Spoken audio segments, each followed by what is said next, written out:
성도님들, 하나님께서 이루어 가시는 역사라는 관점에서 보면 오늘 본문의 모세가 출애굽 이후에 이스라엘 백성들을 이제 가나안으로 인도해 가고 있는 이 광야에서 맡은 사역은 사실 너무나도 크고 위대한 사역입니다.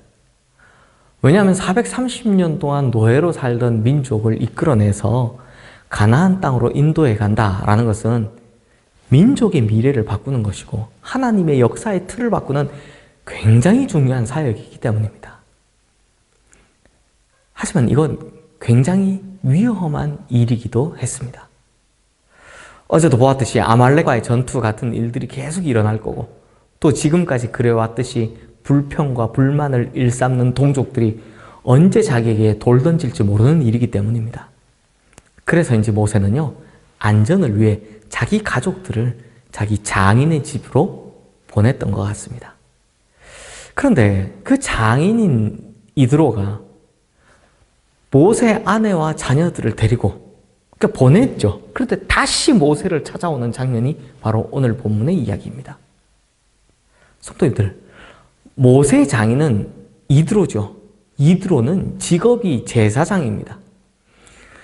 이 자신의 분야에서 연륜이 깊으신 분들이 그렇듯이 이드로와 같은 오래된 제사장들은요, 패턴에 능숙한 사람들입니다.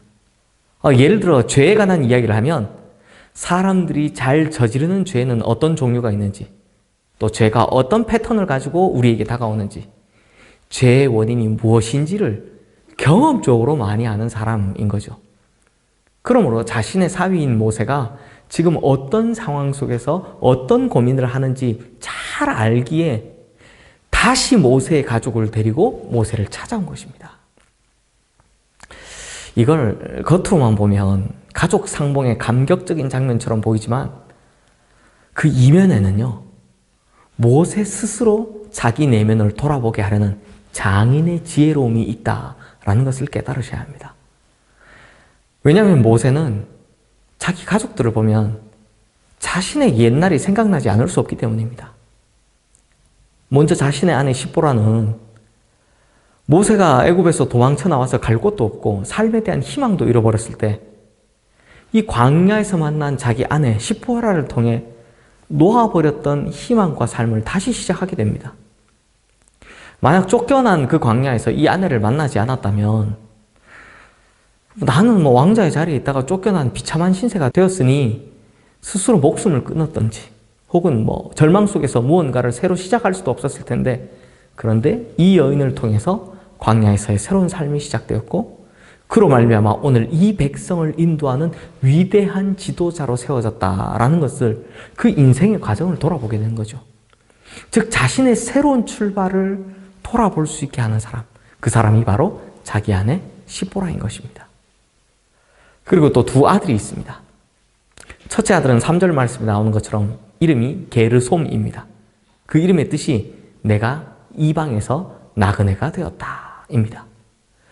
이방에서 나그네가 되었다라는 고백은요, 사실 굉장히 처절한 표현입니다.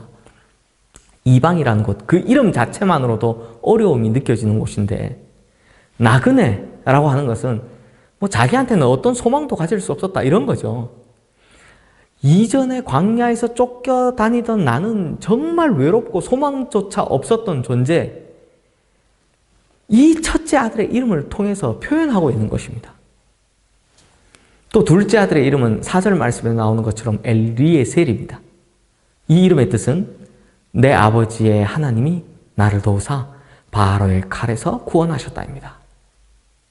그렇다면 성도님들, 이 두 아들을 볼 때 모세는 무슨 생각이 날까요? 첫째 아들 게르솜을 보면 그렇지, 난 정말 희망이 없는 존재였지. 이방에서 나그네가 되어서 너무나 외로웠지. 그래서 이렇게 새롭게 시작할 아무런 것도 내 삶 속에는 없었지 하는 아픈 과거가 생각나는 거고요. 그럼에도 불구하고 둘째 아들 엘리에셀을 보면 그렇게 절박한 상황 속에서도 나를 구원해 주신 하나님, 그 하나님의 은혜로 말미암아 내가 여기까지 오게 되었구나 라는 걸 깨닫게 됩니다. 그러므로 모세는 자신의 가족들을 다시 만나게 됨을 통해 이런 생각이 들 겁니다.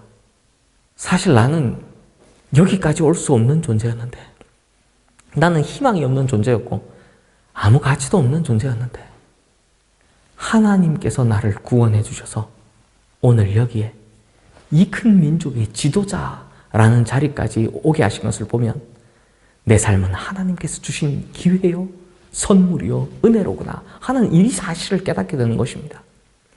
그러니까 모세에게 이런 초심을 기억하게 한 이가 바로 모세의 장인이며 제사장이었던 이드로였다라는 것입니다. 이 이드로가요, 얼마나 지혜로운 사람이고 얼마나 현명한 사람인지 오늘 본문 13절 이하의 말씀, 즉 이게 백성이 재판을 받기 위해서 아침부터 저녁까지 쫙 줄 서서 이 백성에 둘러싸여 있는 모세를 보고 그가 지쳐서 포기하지 않도록 아이디어 하나 제공하는 장면이 나옵니다. 지금으로 말하면 이 지방법원, 고등법원, 대법원 있는 것과 마찬가지로 율법과 법도를 가르친 천부장, 그 밑에는 백부장, 그 밑에는 50부장, 그 밑에는 10부장을 세워서 이게 차례대로 착착착 올라올 수 있게, 즉 규모와 절차가 있게 하는 아이디어를 제공하죠. 이걸 보면 모세의 장인 이드로는 정말 현명하고 지혜로운 사람이라는 것을 알 수 있습니다.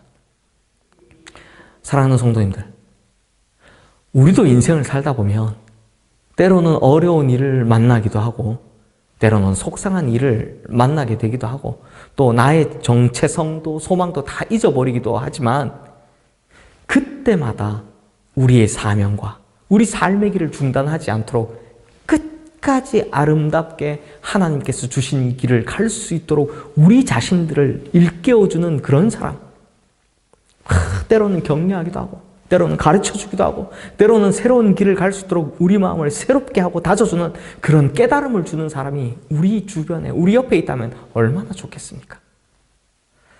왜냐하면 오늘 우리가 겪고 있는 많은 어려움들 중에는 나의 어리석고 잘못된 선택으로 말미암아 겪고 있는 것이 많다는 것을 우리는 잘 알고 있기 때문입니다. 하지만 그때 이드로 같은 내가 확실히 의지할 만한 지혜로운 사람이 있어서 환경이나 내 성격 등등 여러 가지에 의해서 내 모든 것이 막 휘둘릴 때 하나님께서 나에게 하시고자 하는 말씀을 정확하게 나에게 들려줄 수 있는 그런 분이 내 옆에 있다면 얼마나 좋겠습니까? 그래서 나로 하여금 인생의 길을 끝까지 하나님의 뜻대로 아름답게 걸어갈 수 있게 지혜로운 도움을 주는 그런 분이 내 옆에 있다면 얼마나 좋겠습니까? 그런데 성도님들, 걱정하지 마십시오. 진짜로 우리에겐 이런 분이 계십니다. 요한복음 14장 26절 말씀을 보면 보혜사 곧 아버지께서 내 이름으로 보내실 성령, 그가 너희에게 모든 것을 가르치고 내가 너희에게 말한 모든 것을 생각나게 하리라 라고 말씀하십니다. 그러므로 우리가 살아갈 때 성령께서 오늘 본문에 이드로와 같은 역할을 하셔서 하나님의 뜻을 정확하게 깨닫게 하시는 겁니다. 그래서 우리에게 다시금 새로운 길을 열어주시고 새로운 소명과 비전을 주시는 것, 그분이 바로 성령님이십니다. 그리고 가장 중요한 것은 그분이 우리와 함께 하신다라는 것입니다. 그것도 항상, 언제, 어디서나. 사랑하는 성도님들, 성령님께서는 내가 어디에 있는지, 내가 하고 있는 것이 무엇인지를 정확히 깨닫게 하시면서 환경에 휘둘리고 내 성격의 분노에 막 휘둘리고 어떤 사건에 휘둘리고 혹은 자기 욕망에 휘둘리는 나로 하여금 정신을 차리게 하시고 하나님 앞에 내가 걸어가야 할 길, 내가 해야 할 일을 정확하게 다시금 깨닫게 해주실 것입니다. 그러므로 성도님들, 오늘 우리 성령님께서 우리에게 오셔서 떠나지 않으시고 언제 어디서나 이렇게 내가 가야 할 모든 길과 해야 할 모든 일을 정확히 알려주시기를 주님의 이름으로 축원합니다. 기도하겠습니다. 하나님 아버지, 오늘 이 시간 성령을 우리에게 보내주시옵소서. 그리고 그 성령께서는 항상 언제나 어디서나 나를 떠나지 않으시고 내게 하나님의 뜻을 알게 하시는 깨달음을 주시옵소서. 주님, 환경에 휘둘릴 때가 있고 내 성격에 휘둘릴 때가 있고 어떤 사건에 휘둘릴 때가 있고 내 욕망에 휘둘릴 때가 있는 참 연약한 우리인데 이제 성령께서 우리를 바로 붙잡아 주셔서 내가 어디로 가야 할지, 내가 품어야 할 마음은 무엇인지, 내가 달려야 할 곳은 어디인지 하나님의 뜻을 명확하게 알려주셔서 우리의 인생은 언제나 사명의 인생, 하나님 뜻을 이뤄가는 아름다운 인생 될 수 있도록 역사하여 주시옵소서. 예수 그리스도 이름으로 기도드리옵나이다. 아멘.